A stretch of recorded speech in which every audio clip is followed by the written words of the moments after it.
Seen from the air, islands can look like paradise. A ring of white sand, dense green forest, water so clear it barely seems real. But some islands hold a very different story. Places where one wrong landing, one wrong step, or one wrong decision can turn beauty into catastrophe. On one island off Brazil, the ground itself seems to move with venomous snakes. In Indonesia, giant lizards still dominate the landscape like survivors from another age. South of Tokyo, an island volcano has filled the air with toxic gas so dangerous that people once carried gas masks as part of everyday life. In the Pacific, one tropical atoll still carries the radioactive legacy of nuclear testing. And in the Bay of Bengal, one island is so fiercely closed to the outside world that even approaching its shore can be fatal. These are not myths, they are real islands shaped by isolation, evolution, geology, and history. And together, they reveal a simple truth. Islands do not just separate land from water. Sometimes they isolate danger until it becomes something far more extreme. About 20 miles off the coast of Sao Paulo, Brazil, a small island rises from the Atlantic in steep rocky slopes and tangled vegetation. Its name is Ilha da Queimada Grande. Many people know it by another name, Snake Island. The island is closed to the public, and for good reason. It is the only home of the golden lancehead, a highly venomous pit viper found nowhere else on Earth. In most places, snakes compete with other predators and spread across larger landscapes. Here, isolation changed the rules. Cut off from the mainland thousands of years ago, the island's snakes adapted to a place with few large mammals and a steady supply of migrating birds. That shift mattered. A bird can fly away after being bitten, so on this island, speed became everything. The golden lancehead evolved venom that acts quickly on prey, making escape less likely. On steep trails, among low branches and broken stone, the danger is not dramatic in a Hollywood way. It is quieter than that. A movement in leaves, a pale coil against a branch, a strike measured in fractions of a second. The legends around Snake Island are often exaggerated, but the real story does not need embellishment.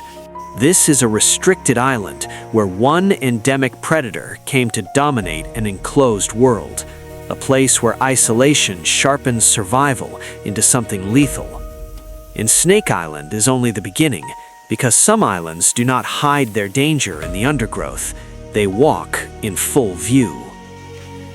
East of Bali, inside Indonesia's Komodo National Park, the hills turn dry and brown under the sun.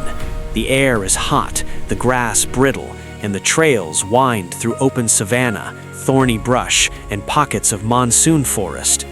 This is Komodo Island, one of the last places on Earth where giant reptiles still rule the food chain. The Komodo dragon can reach lengths of around 10 feet and weigh more than many adult humans. It is not a fantasy creature. It is a cold-blooded ambush predator built from muscle, claws, serrated teeth, and patience. It can smell carrion and blood from long distances, lie still for hours, then explode into motion with startling speed.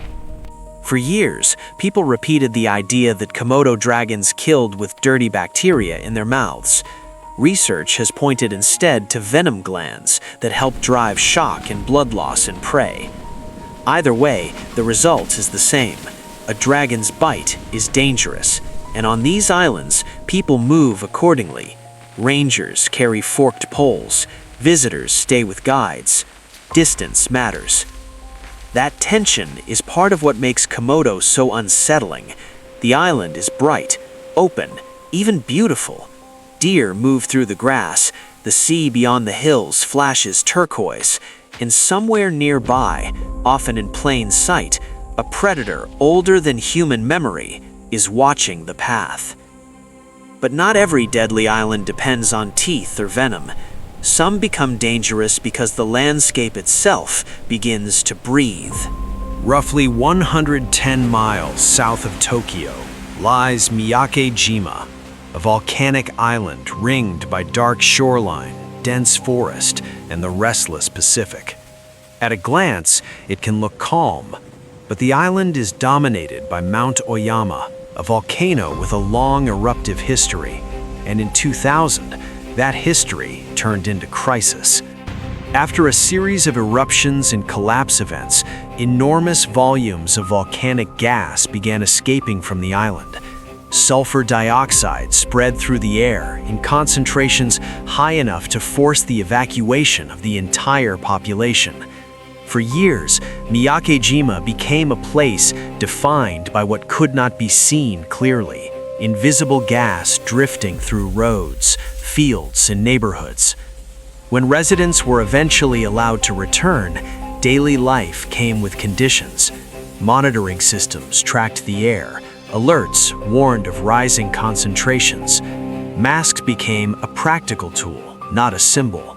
Schools, homes, and fishing ports existed in the shadow of a mountain that could make the air itself unsafe. That is what makes Miyake-jima so unnerving. The island was not abandoned because of a single explosion and then forgotten. People came back. They rebuilt routines in a place where danger could move on the wind. No predator, no enemy, just chemistry, geology, and the limits of the human body. And then there are islands where the deadliest threat did not evolve there and did not erupt there. We brought it. Far out in the Marshall Islands, Bikini Atoll looks almost impossibly serene.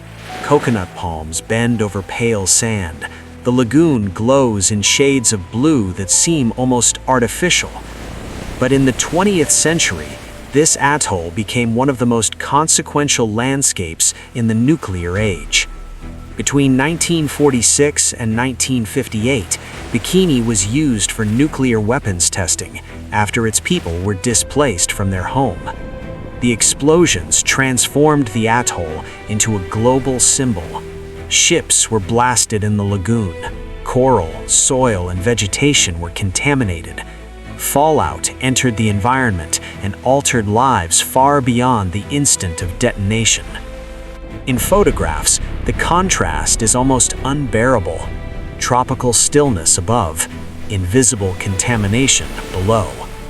For decades, the question of whether people could safely return remained tied to radiation, food pathways, cleanup, and long-term risk. The danger here does not roar or chase, it persists. Bikini Atoll changes the meaning of a deadly island. It is not only a place of natural hazard, it is proof that human power can render even the most beautiful islands hazardous for generations. A paradise turned into a warning. And that brings us to the final island, and perhaps the most unsettling of all, because here, the danger is immediate, undeniable, and deeply human. In the Bay of Bengal, west of the southern tip of Myanmar, and within India's Andaman and Nicobar archipelago, North Sentinel Island sits behind surf, reef, and forest. From a distance, it looks like many tropical islands, but North Sentinel is different because its people have made one thing clear for as long as outsiders have tried to approach: stay away. The Sentinelese are indigenous people living in voluntary isolation. India protects the island and restricts access, not only because visitors are unwelcome, but because contact itself could be catastrophic.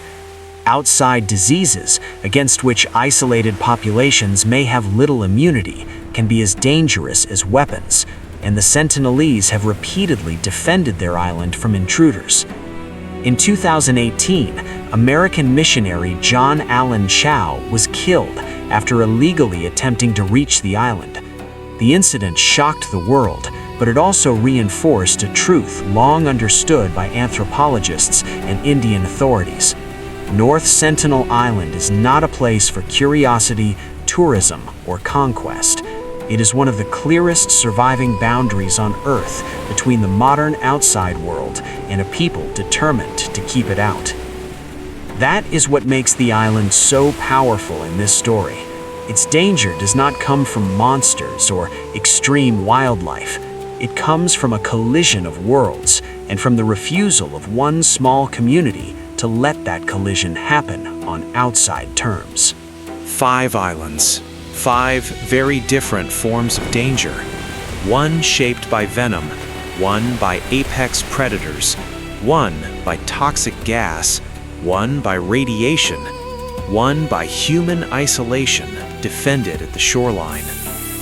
What links them is not just risk, it is concentration. Islands take the forces that shape the wider world and compress them. Evolution becomes more specialized, disasters become harder to escape, human mistakes become harder to contain, boundaries become absolute. That is why islands can feel so unforgettable and so unforgiving. On a continent, danger can spread out. On an island, it can take over. And sometimes, the most beautiful places on Earth are the ones that make the clearest case for distance.